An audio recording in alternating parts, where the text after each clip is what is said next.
L'acidocétose est une urgence fréquente en médecine d'urgence. Et pour bien la traiter, on va essayer de reprendre un petit peu l'ensemble des processus qui la sous-tendent et de la façon de les corriger.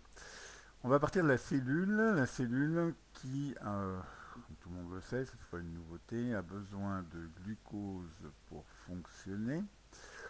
Et ce glucose qui est le support énergétique de base va entrer dans la cellule grâce à une hormone qui est l'insuline.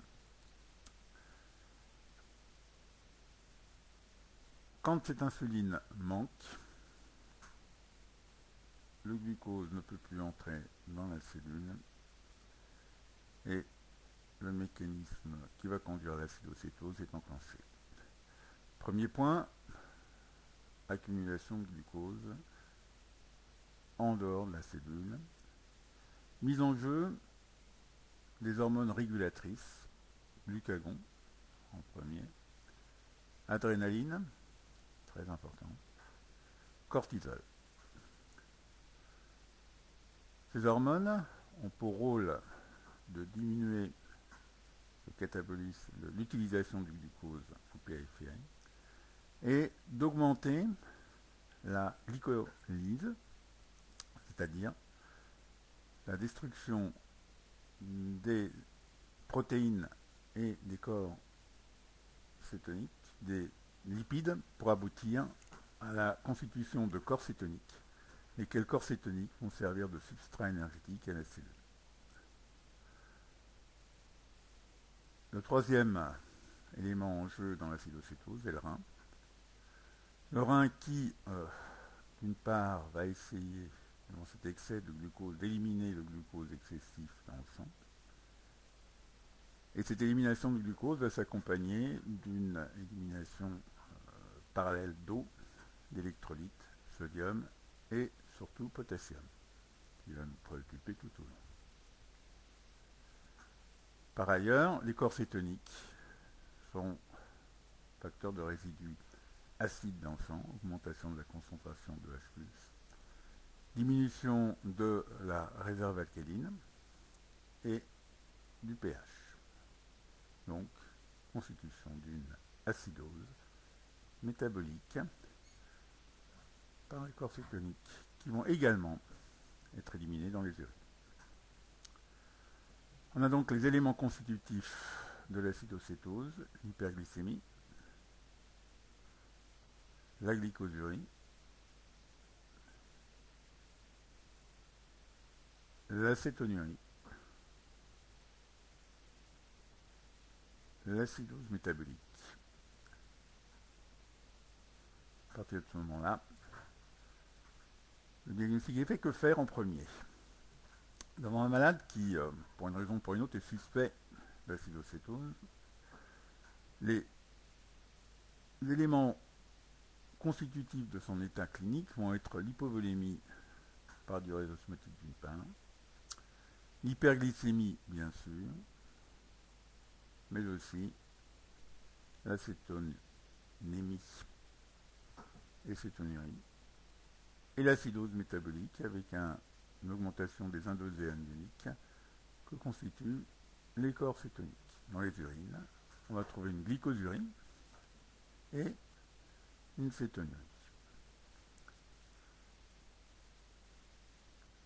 La première chose qu'on aura à faire, c'est évidemment faire le bilan sanguin de ce patient, donc prélèvement sanguin dans les tubes. Et en fait, on n'a pas besoin de grand-chose. On a besoin d'un ionogramme sanguin qui va nous donner la glycémie, les électrolytes, des gaz du sang veineux. On n'a pas besoin de gaz du sang artériel pour une appréciation du pH et éventuellement de la réserve alcaline et du PCE2.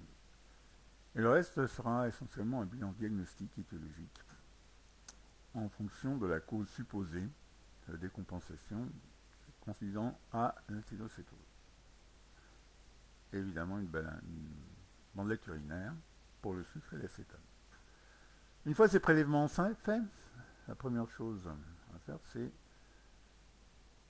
installer une perfusion. Cette perfusion sera une perfusion tout simplement de sérum physiologique, 9 pour 1000, avec d'emblée du potassium, 1 gramme par litre, pour compenser les pertes qui sont inévitables en potassium dues à ce qui va se passer par la suite.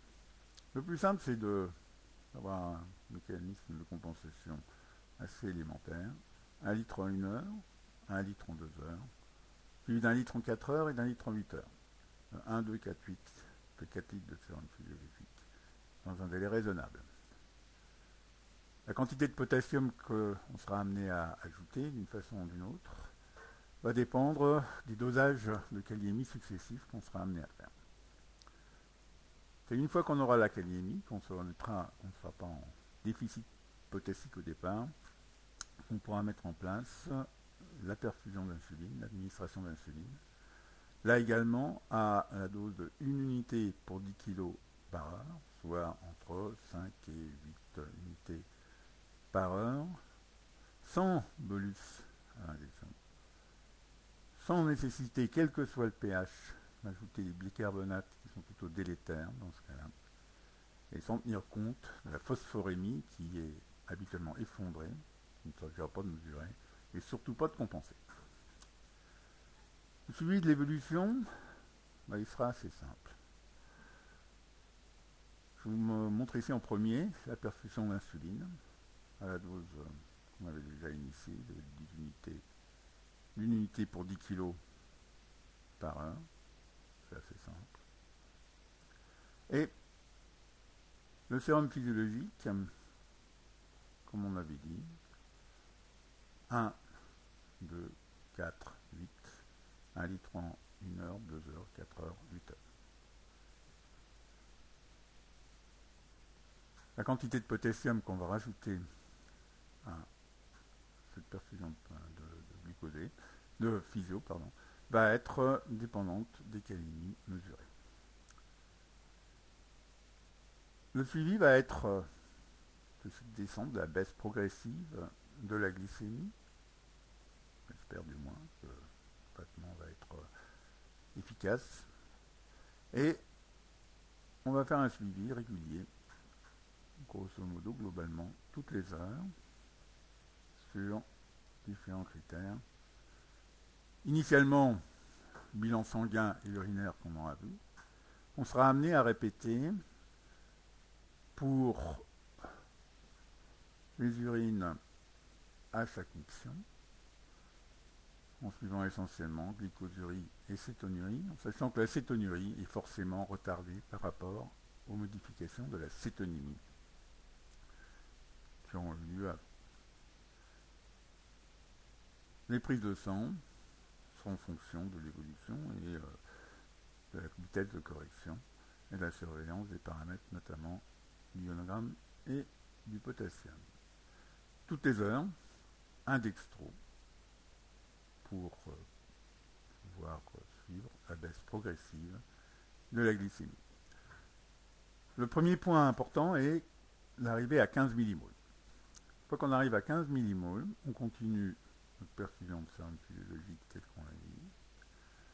Et plutôt que de modifier l'administration d'insuline qui reste l'hormone importante pour que la cétonémie se corrige, on va rajouter des apports énergétiques sous forme de G10.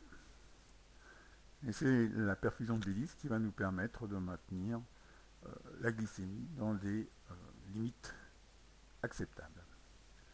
On va donc continuer notre perfusion d'insuline à la vitesse de 1 unité pour 10 kg sans la modifier, jusqu'à arriver aux alentours de 10 millimoles par litre de glycémie, c'est-à-dire 2 grammes, auquel cas il sera extrêmement simple de diviser simplement la dose d'insuline par 2, d'arriver à 0,5 unités pour 10 kg, et de continuer avec ce taux-là aussi longtemps que nécessaire, puisque tant que l'ensemble du catabolisme protidique et lipidique pour les corps cétoniques ne sera pas corrigé, les apports d'insuline sont nécessaires, c'est-à-dire grosso modo jusqu'au moment où le patient sera capable de s'alimenter par lui-même avec des apports conséquents, normaux et adaptés en protéines et aussi les lipides sous forme d'un repas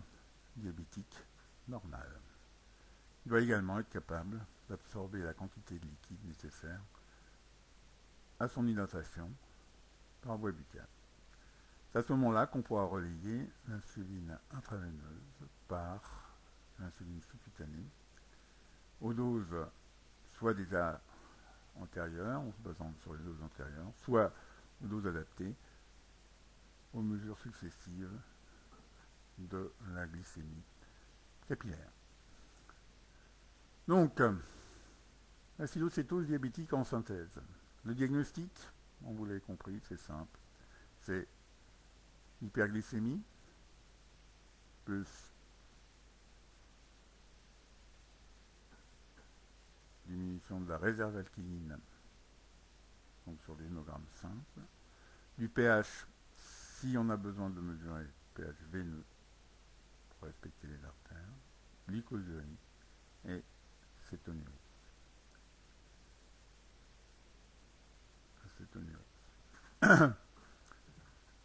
Les objectifs thérapeutiques sont en premier la correction de l'hypovolémie. Tant qu'on n'aura pas corrigé l'hypovolémie, on n'arrivera pas à faire diminuer la production de corps cétonique.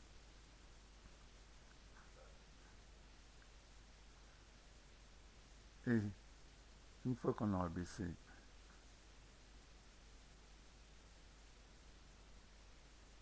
resterait la volémie,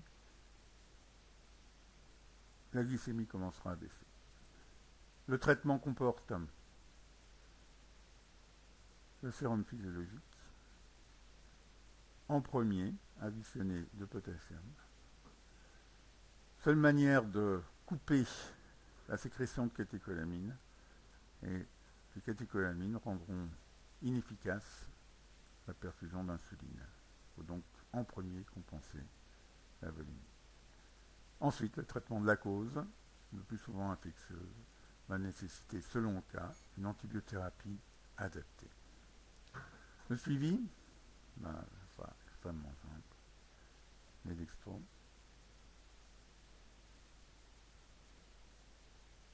L'ionogramme à la demande, notamment potassium et réserve alcaline, suivi de la correction.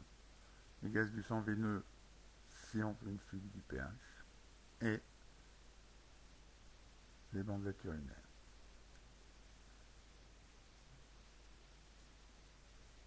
Je le répète, il est important de ne pas arrêter l'insuline trop tôt, facteur de prolongation, de difficulté, de rebond de la glycémie, de l'acétose,